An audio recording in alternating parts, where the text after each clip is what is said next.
to the president. So we'll turn you back to what's happening on stage.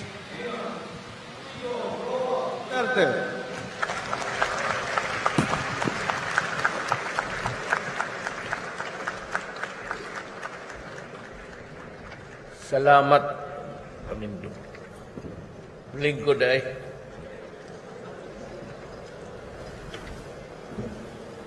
Ni ako'y duha ka pages nga in English magod. Ako hinahinayan pagbasa sa Binisaya. But I have to acknowledge the presence of the Presidential Assistant, Michael Lloyd Dino, and the other members of the Cabinet, Senator Bongo, Cebu Provincial Governor Gwendolyn Garcia, officers and members of the Sinulog Foundation, mga pinangga akong subuunan, akong mga kadugo, maayong gabi kaninyong tanan.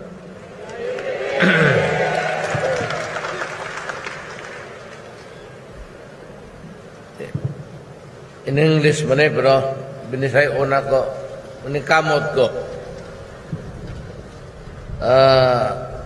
Dako ang akong kalipay nga makigulog-hulog kaninyo ang ako maigsoong Cebuano sa atong selebrasyon sa Sinulog.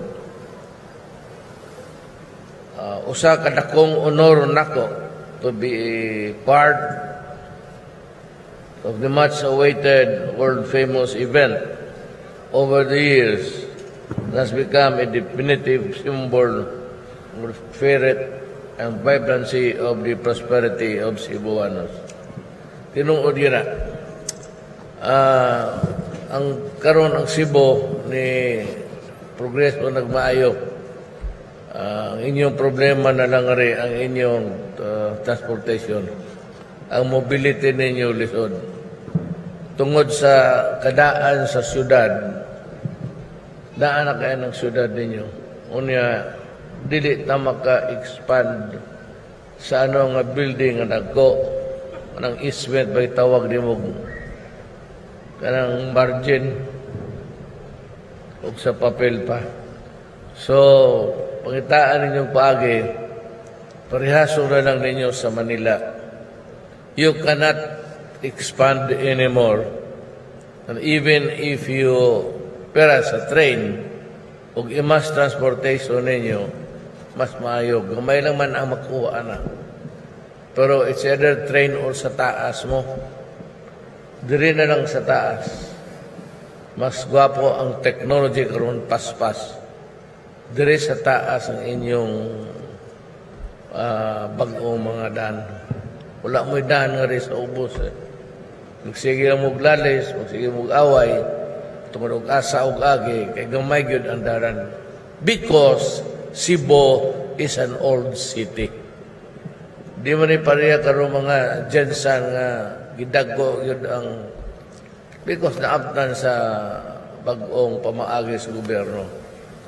Kaning Cebu, wala pa din atong gobyerno, naa na inyong daan.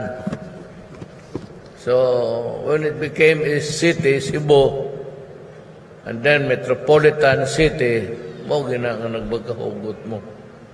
Kinahanglan, sundo na lang ninyong Manila na ay mga technology na buhaton unta sa EDSA. Galing lang kay bag-o pa kong presidente ni Addo, unya ang akong mga tao nangayo og emergency powers. Kanang emergency powers delikado na sa korupsyon kay walay bidding, sige ka lang pamalit. Siyempre, paliton mo kanang mga mahal yun nga butang nga makasugakod sa mga proyekto di asdalan, taas na yan. But then, one lady senator started to talk about corruption. Ingon siya kanang kwarta, dako kayo ng makuha ana kay emergency powers. Unya, ang korupsyon, basig mo tulod. So, wala pag kumandood, ingon na lang ko, sige, huwag mo'y salig, okay lang. Ako, buti bali. Muna na ninguha ko nga rin sa taas. Ang Manila sa taas, so, napit na. Mga di pa kamot Disyembre karong tuiga, human na tanan. Ako silang giingnan, sama po sa ibuhat na ko sa Cebu. Nga di ko gusto nga na ay proyekto nga mabilin.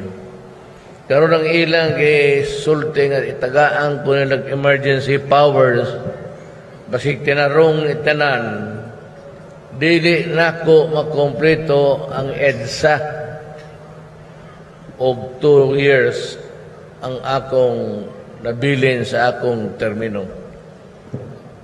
I could not finish even if a third of what I intend to do, and I do not want to go out of the presidency na trabaho nga wa mahuman. Kay sugdan ko na, di na matapot og duha ka tuig, ingnon ko sa mga tao, matanawa si Duterte. Nigawa sa pagka-presidente, nagkahuman ang termino, na daghang kwartang gihatag, tanawa ang mga proyekto wa mahuman. Kay gigat ko, gibulsa na niya ang munay kadaot diha. So, big off na ko. Diri na lang ko sa taas, maningkamot ko nga mahuman ng mga connector sa ron diretso-diretso na.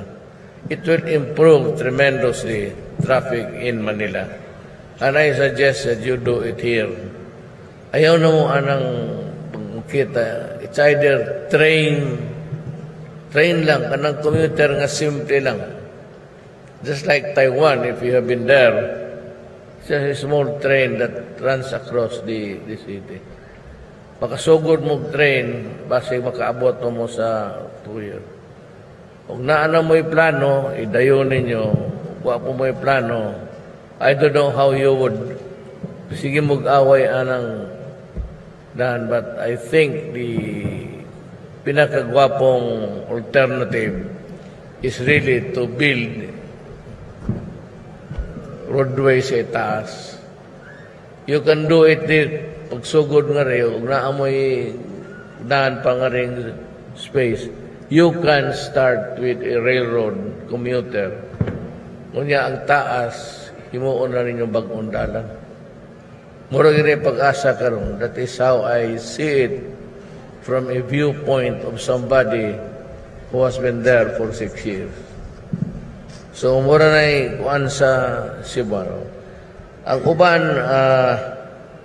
di na nako tason kay ni amang ko mutanaw sa sinulog.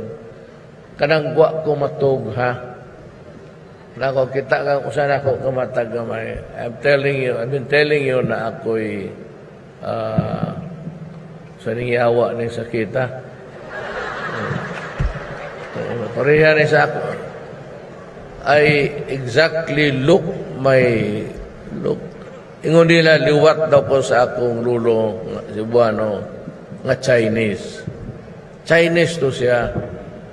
Unya gi-adapt. But anyway, taas kayong istorya.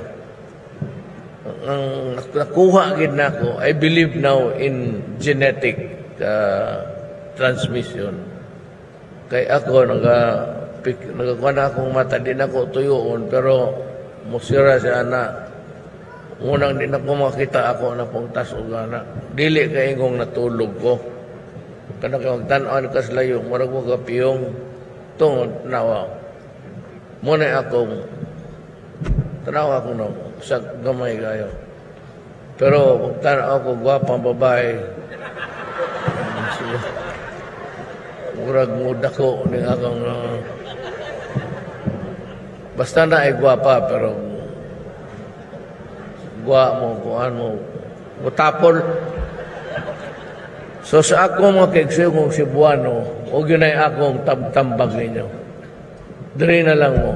Ang inyong importante mo na inyong Kung nag-ingong kung hindi na ko magdugay sa akong speech kay ang tibuok ang Viva Pit Senior medyo ma-stand still. So there will be a time that we would be talking about how to improve it. I'll be back. But I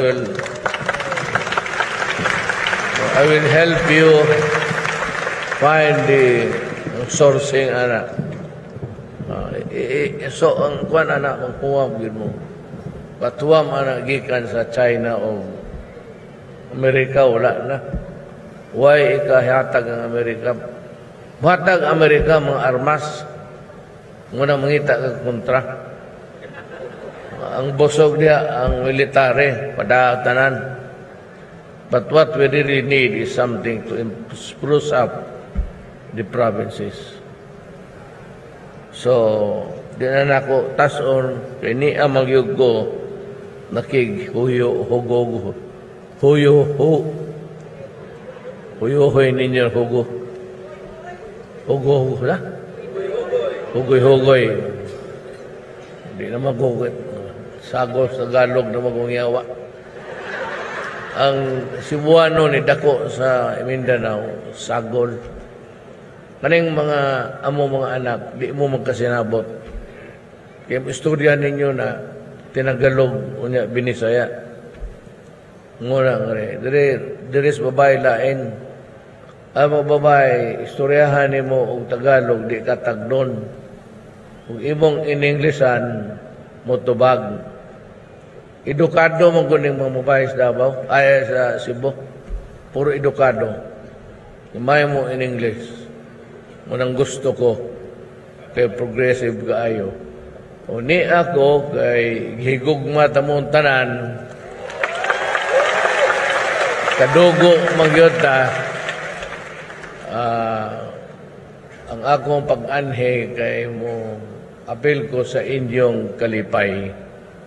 Mura na. Gusto lang kong makakita ninyo kay Baya nidaog ko pagka-presidente tungod sa inyong makalilisang nga suporta. Ambot lang og naa pa ba'y Cebuano nga makasunod nako nga inyong matabangan. Pero og naa, og maayo, dili gago, dili korap. Na ang akong kuan sa gobyerno, daghang pa ko kuan, makasulod pa mo. Daghang pang bakante, I still have to sign so many appointments, document. Ang akong kuan lang, usod ka na ko, maapil ka na ko, masig sa military o sa police. There is only one standard, and that is honesty. Mora yun na. Wala na ko'y pangayoon. Dili ta makasinabot dahil tinarong, away ta. So, baka na, gawas na lang. So, daghang kukuan. Na ako'y daghang mga amigo nganit kampanya na ako pagka-mayor, kunya pagka-presidente. Agi-lagi, utang na loob. Bugat man guni sa Bisaya ning utang kabubuton. Bugat na sa ato. So, mutabang ta, pero apan, binuang ka. Kasi amigo, taka, huwag yung kayo dyan, mayor. You have to get out. Ang akong style, kasi guwa pa ka mo resign, mingo na lang ko sa publiko nga I accepted the resignation of cabinet member. Unahan ko na lang. Ano? Mo po na. Pag-ingon mo nga, magtinarong mo, kagdili, patsyon ta mo, patsya na lang. O niya, announce lang pa, utang ina ning. Kanibang droga, kusog nga rin sa Cebu. Kaya ko ninyo gamay. Ang droga, kusog kaayo sa Cebu. Ang kanang talisay, wala na naipaway. Na ang tanan diyang kabuang. Hasta inyong mga deputy, mga direktor naasa droga. Motong daghagi pang patay nga rin atong mga chief of police, yawa na sa droga. Ingnan ta mo, ayaw kay madisgrasya gid mo. No, droga man God will destroy my country. Do not destroy my country, because if you do, I will really kill you. Wala ko'y kumanda. Patyon tayo ka. Muna, mayroon kag director ka sa unsa dia. Disgrasya ka yun. Ayaw yun, likay yun ninyo. Muna akong giingon, kadiperensya ta, wag lang ang bayan, pati ang mga droga kay, it is not acceptable to me. Maguba yun ang Pilipino, ang daghan na kayong dysfunctional nga pamilya. Kay kani og musod og droga, hagsa na. Kaning tanang pamilya, munang unim adto na nag Middle East, pag-abot nga to, lugoson, gamiton, patyon. Muna daghan na mga anak, ipambilin, silingan, mga igagaw. Daghan na sila. Tungod aning droga ang usa ka adik makabiktima nagpila ka pamilya. Daghan kaya na. Maluoy ka sa mga batang gibilin. So ayaw gyud na. Basta ka na imong sudlan. Ako mo prangka gyud ko ninyo.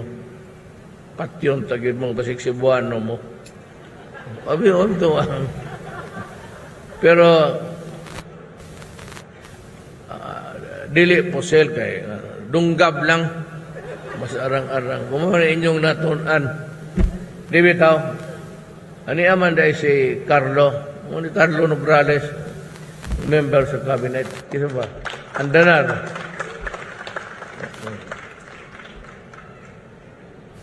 tindog rumag-usab